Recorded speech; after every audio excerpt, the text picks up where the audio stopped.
Ini yang tadi Pak ya. Kalau dilihat berarti mimpinya Pak Prabowo sendiri ya terkait soal tambang ilegal ya. Ini kira-kira kalau menurut sudut pandang Pak Amin sendiri ini akan bisa terrealisasi atau enggak? Bisa. Dengan? Bisa asal ya itu tadi. Yang tadi ya. Penegak hukumnya yang koordinasi. Berdasarkan macam undang-undang ini, betul. Ini bekerja sama. Ini penegakan hukum nih. Jadi terus habis itu kan menegakkan aja percuma, harus terintegrasi dengan pencegahan kan. Nah, membangun SOP-nya tadi harus dilakukan. Terus pencegahan dalam bentuk edukasi, ngajari penambang liar, ngerjainnya begini ya, itu harus dilakukan. Tapi pencegahan itu nggak populer Pak. Apanya? Pencegahan itu kan nggak populer kan? Kan gini. Penindakan terus, tangkap tangan kan yang populer. Iya, kan gini. Untuk berantas korupsi. Lah iya tadi. Untuk berantas korupsi kan kita tidak perlu melakukan yang populer. Yang perlu dilakukan gini. Kalau tambang ilegal ya. Oke, kita ukur tambang ilegal sekarang berapa nih? 1063. Kapan itu? Oh, bulan Agustus 2025. Nah, nanti kita lihat. Tahun 2027. 27 nih. Yang ilegal berapa nih? Nah, itu. Yang terus sudah menjadi legal. Itu berapa? SOP-nya bagus berapa? Ngukurnya kan begitu. Jadi kalau bisa mengubah misalnya gini, tahun 2027 dari 1063 yang masih ilegal 1000, yang 63 menjadi legal. Tambang rakyat yang legal, yang SOP-nya ada, yang penambang-penambang ini menjalankan SOP-nya. Kan bagus. Dikit banget Pak. Ya. Cuma 63. Contoh. Contoh nih. Enggak, ini kan 2 tahun, 3 tahun segitu udah bagus. Oh gitu? Emang sulit ya? Ya sulit. Lokasinya juga mencar kemana-mana. Yang ditunggu juga gini Pak, kalau mau penertiban backing, ini nanti pertanyaannya tersangkanya mana ini? Berapa? Nah gitu Pak. Ini kan publik Indonesia begitu ya, keponya ya. Nah, makanya gini, makanya sejak pertanyaannya jenderalnya siapa ini Pak? Nah, itu nanti dia. Begitu Pak nanti Pak. Betul. Kan tadi karena terpengaruh law entertainment tadi kan. Jadi semua pengen di entertain. Enggak, law enforcement itu bukan to entertain. Tapi ngukurnya gini. Dulu backingnya segini. Nah, setelah 3 tahun, 4 tahun, backingnya berapa? Berarti berkurang kan? Dulu tambang ilegal segini. Setelah 3 tahun, 4 tahun, tambang ilegalnya berapa? Yang sudah menjadi legal dan baik berapa? Kan nanti teman-teman dari kesejahteraan sosial juga ngukur. Dulu penambang yang income-nya sekian berapa? Sekarang yang naik jadi sekian berapa? Kan semuanya ini untuk kesejahteraan rakyat. Jadi kalau penambang-penambang ini kan juga bagian dari rakyat. Jadi kalau kesejahteraan dia naik, terus safety, healthy, environment itu juga menjadi lebih bagus, why not? Mungkin termasuk ukuran yang akan ditunggu adalah 300 triliun itu nambah tahun berapa itu nanti gitu. 300 triliun, waduh. Gimana tuh Pak? Enggak, karena gini, kalau tambang emas ilegal, katakan tambang emasnya ini misalnya ngarang aja nih, 1000 gitu kan. Terus produksi emasnya kan kalau kata teman-teman di Direktur Jenderal Minerba, itu sekitar 50% dari produksi nasional gitu. Emas hasil tambang ilegal ini kan nggak ditelan oleh si penambang. Pasti dijual kan? Dijual untuk membayar packing, untuk membayar supplier cyanida, untuk beli makan, untuk kan gitu kan? Nah, supaya ini jadi duit seperti itu, ini kan dijual ke pengepul. Pengepul tingkat pertama. Di pengepul tingkat pertama ngumpul-ngumpul dijual lagi ke pengepul tingkat kedua, tingkat ketiga gitu kan. Terus sampai ke perusahaan emas gede. Nah, biasanya perusahaan emas gede ini deket-deket dengan perusahaan perhiasan gitu kan. Terus oleh mereka diekspor. Barangkali ke luar negeri lah, mungkin ke Swiss, mungkin ke Hong Kong, mungkin ke Singapura, mungkin kan. Terus di sana kan dia punya refinery. Jadi emas-emas ini diolah di sana, di refinery, terus jadi emas lantakan yang 99,99%. Batangan. Nah, terus diimpor ke sini, ke Indonesia untuk jadi apa? Nanti diolah jadi perhiasan. Nah, terus gini, coba bayangkan nilai dari pengepul 1 ke pengepul 2 sampai ke sini nilainya berapa? Nah, kira-kira menurut analisa saya, itulah nilai yang disebut oleh Pak Mahfud MD dulu, 189 triliun. Kan Pak Mahfud MD waktu jadi Menko Polhukam, Menko Polkam ya, pernah nyebut itu kan? Iya, betul. Nah, cuman beliau waktu itu nyebutnya urusannya ekspor impor, jadi ke bea cukai, terus pengenaan pajak kurang, ke DJP. Beliau nggak mempelajari bahwa ini adalah tambang nih.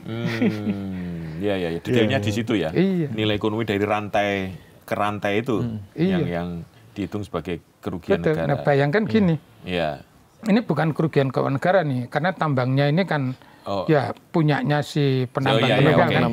Terus dijual punyanya pengepul, pengepul 2. Ini milik mereka. Tapi bagi negara kan gini, royaltinya berapa? Nah, itu yang retribusinya potensi berapa? Ya, berarti ya, Pak, ya? Terus ini PPh dia berapa? Terus habis itu PPN-nya berapa? Gitu kan? Nah, ini kalau dijumlah-jumlah ya gede juga. Berarti nanti negara akan dapat dari penertiban itu, backingnya diberesin, semua diberesin tadi yang ilegal, berarti akan ada nilai tambah dari situ royalti itu ya. Jadi itu kalau kan termasuk di sini pencatatannya ya, diberesin kan nanti urusan royalti. Jadi ada penambahan. Ini berarti pendapatan negara. Pemerintah nggak perlu narik pajak yang lain ini. Nah, kalau udah dari sini. Jangan musik-musik. Makanya gini. Ini itu kalau perlu naikin pajak PBB ini. Betul. Kalau dalam analisa alur dari tambang ilegal sampai ekspor sampai impor lagi, ini biasa disebut sebagai underground economy. Ini ada kegiatan ekonomi, tapi tidak terdeteksi. Tidak tercatat.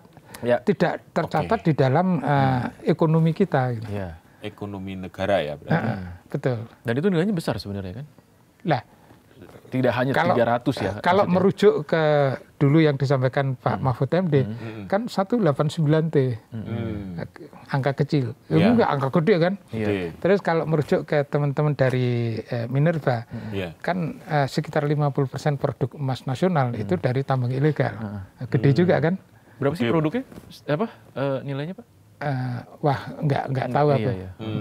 Tapi gede lah. Pasti gede. Pasti besar. Artinya, waduh, ini lah iya. Tapi kan gini. Ini bisa menutupin hutang negara ini ya? Ya enggak juga. Karena kan negara memang ini. Apa terlalu besar hutangnya? Bukan. Kalau negara kan ya seperti negara yang lain lah. Betul. Ya butuh hutang juga. Tapi yang penting kan gini, kalau ini ditata, tambang ilegal ini kan safety-nya, healthy-nya jelek sekali. Kalau ini bisa ditata, paling tidak kan rakyat kita yang jadi penambang ilegal, ini kesehatannya terjaga, keselamatannya terjaga, gitu kan? Mereka kan rakyat Indonesia juga. Negara harus memelihara mereka. Nah, jadi ya jangan mentang-mentang ini ilegal terus disikat terus. Tapi harus dibenahi. Luar biasa ini. Mungkin sudah cukup nih mungkin ya, kita udah banyak ngobrol nih Pak Amin ya, Mas Pung ya. Satu pertanyaan aja. Satu pertanyaan silakan. Apakah kondisi yang sama itu terjadi di sektor migas, Pak? Di yang mana nih? Yang backing dan ilegal gitu. Gini. Nah, gimana nih Pak? Kalau di migas ya, ini ada dua hal nih. Yang sumur ilegal, yang sumur yang tua gitu ya. Ini kira-kira sama. Jadi ada masyarakat yang punya sumur, istilahnya itu sumur tua. Sumur tua. Itu sumur yang sudah ada sejak zaman Belanda. Di catatan kementerian dulu sekitar 250. Tapi waktu saya potret dari udara, dihitung titiknya sekitar 700. Itu produktif, Pak? Produktif? Ya enggak. Ya kalau produktif mereka kaya. Nyatanya miskin juga kan. Artinya gini, sebagian sumur ini dibornya baru. Nah, berarti sumur ilegal, sumur tua tapi baru gitu kan. Nah ini kan sumur ilegal. Oke. Nah, yang saya pelajari banyak itu yang di Wonocolo, Wonocolo ya. Wonocolo. Iya. Di mana Cepu sana kan? Cepu. Itu banyak ya. Itu di catatan penambang rakyat sekitar 250 gitu kan. Tapi kan saya potret dari udara 700 lebih. Nah, terus saya ke sana ngobrol sama masyarakat sana ya. Mereka miskin juga. Yang kerja bertahun-tahun gitu ya miskin, kan kasihan nih. Jadi ya harus dicarikan solusi. Nah, solusinya ya nggak tahu, sampai sekarang saya belum ketemu juga. Tapi kalau migas yang resmi ya, wilayah kerja gitu ya, itu yang di-backingin bukan wilayah kerja migasnya. Karena wilayah kerja migas ini kan diawasi oleh SKK Migas, diawasi oleh Kementerian SDM gitu kan. Diawasinya yang diincar juga bukan migasnya itu. Kan untuk pengeboran. Itu butuh drilling kan. Nah, drilling yang ngebor ini bukan si perusahaan migasnya, kan ngontrak ke perusahaan drilling.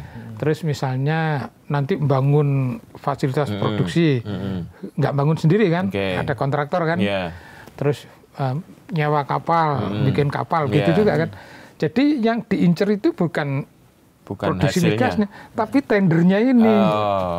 Beda lagi ya kalau di migas ya. Ya.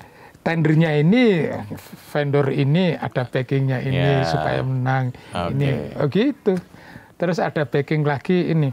Kalau ini butuh persetujuan dari kementerian atau dari mana gitu kan. Ini nggak memenuhi syarat. Tapi pengen disetujui. Ada yang telepon. Nah, jadi formatnya beda. Formatnya beda. Larinya tetap konflik of interest juga nanti, Pak? Suap. Tetap suap ya? Suap. Jadi misalnya gini, ada yang punya power, terus dorong-dorong supaya nanti vendor yang menang yang ini ya. Nah, titipan yang punya power ini kok dia mau-maunya melakukan itu apa? Ya pasti ada konsesi. Nah, pasti dapat kebagian kan? Nah, gitu. Jadi basically kejadian-kejadian ini root causesnya itu suap. Terus kedua konflik of interest. Dan itu yang di negara kita tidak diberantas. Nah, itu karena penegak hukum kita senangnya ngejar-ngejar kerugian keuangan negara. Jadi sampai kapanpun ya korupsi nggak hilang. Ini menarik sekali ini perbincangan kita nih. Tapi memang artinya memang banyak hal ya yang memang harus dibenahi oleh pemerintah untuk tidak sesimpel yang disampaikan. Harus. Tapi kan memang begini. Presiden itu harus nyampaikan yang simpel-simpel aja. Betul. Benar-benar. Yang bagian ngurusi yang ruwet-ruwet, yang complicated, ya anak buahnya. Iya, betul, Pak. Kalau presiden ngurus sampai yang detail-detail nanti pusing juga, Pak. Iya, nanti bukan presiden. Betul, terus Pak. kalau anak buahnya maunya yang simpel-simpel, pecat aja.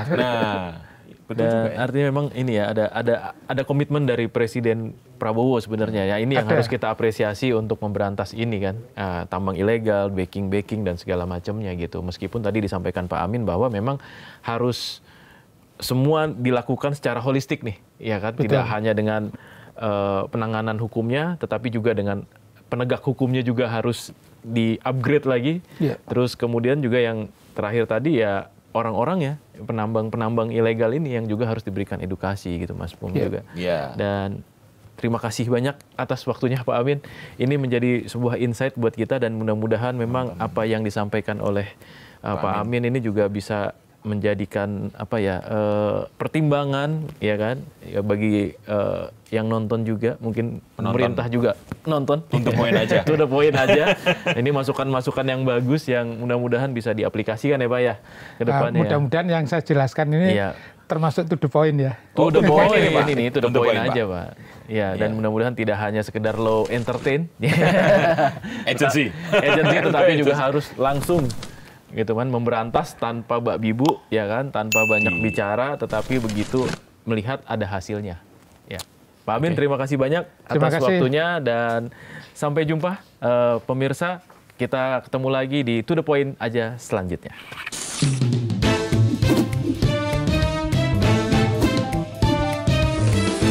To The Point aja.